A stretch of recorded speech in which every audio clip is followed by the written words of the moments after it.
Friends, ಇದು 20 ನಿಂಬೆಹಣ್ಣು ತಗೊಂಡು ಕುಯ್ಕೊಂಡು, ಅಂದರೆ ಸಣ್ಣ ಸಣ್ಣ ಹೋಳಾಗಿ ಕುಯ್ಬೇಕು.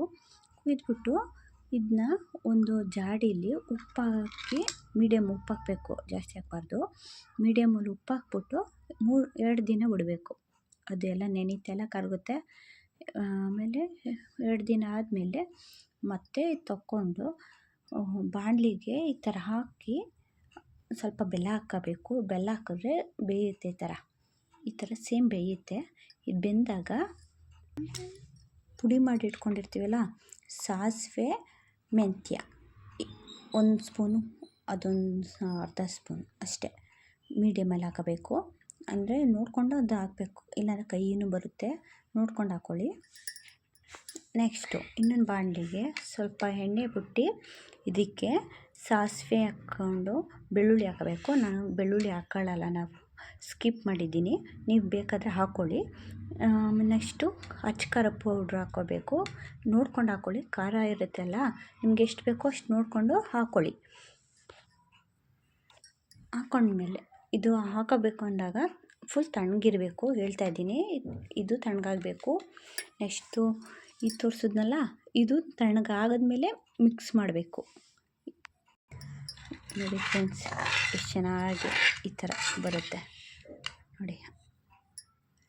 ನೋಡಿದ್ರೆ ಬಾಯಿ ನೀರು ಬರುತ್ತಲ್ಲ, ಹಿಂಗೆ ಹಾಕಬೇಕು. ಹಿಂಗೆ ಹಾಕಿದ್ರೆ ಇನ್ನೂ ಸ್ಮೆಲ್ ಗಮ್ಮನ್ನುತ್ತೆ ನೋಡಿ. ಯಾವ ಥರ ಬರ್ತಿದೆ ಉಪ್ಪಿನಕಾಯಿಗೆ ಎಲ್ಲ.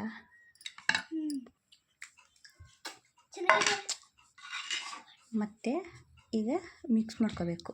ಅಂದರೆ ಖಾರದ ಪೌಡ್ರೆಲ್ಲ ಹಾಕಿದ್ದೀವಲ್ಲ, ಚಿಲ್ಲಿ ಪೌಡ್ರು, ಅದನ್ನ ಹಾಕ್ಕೊಂಡು ಮಿಕ್ಸ್ ಮಾಡ್ಕೋಬೇಕು. ನೋಡಿ ಫ್ರೆಂಡ್, ಅದೇ ಪೌಡ್ರು ಮಾಡಿದ್ವಲ್ಲ, ಮೆಂತ್ಯ, ಸಾಸಿವೆ, ಅದನ್ನ ಹಾಕಿದ್ದೀನಿ ನೋಡಿ. ಈ ಥರ ಬಾಡಿಸ್ಬಿಟ್ಟು ಈ ಥರ ಮಿಕ್ಸ್ ಮಾಡಬೇಕು.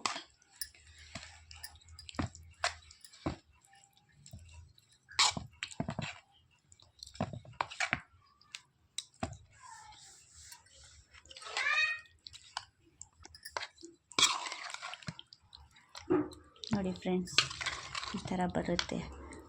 ಇದು 2 ದಿನ 3 ದಿನ ಆದಮೇಲೆ, ಇಲ್ಲಾಂದರೆ ಒಂದು 3-4 ದಿನ ಈ ಥರ ಮಿಕ್ಸ್ ಮಾಡಬೇಕು.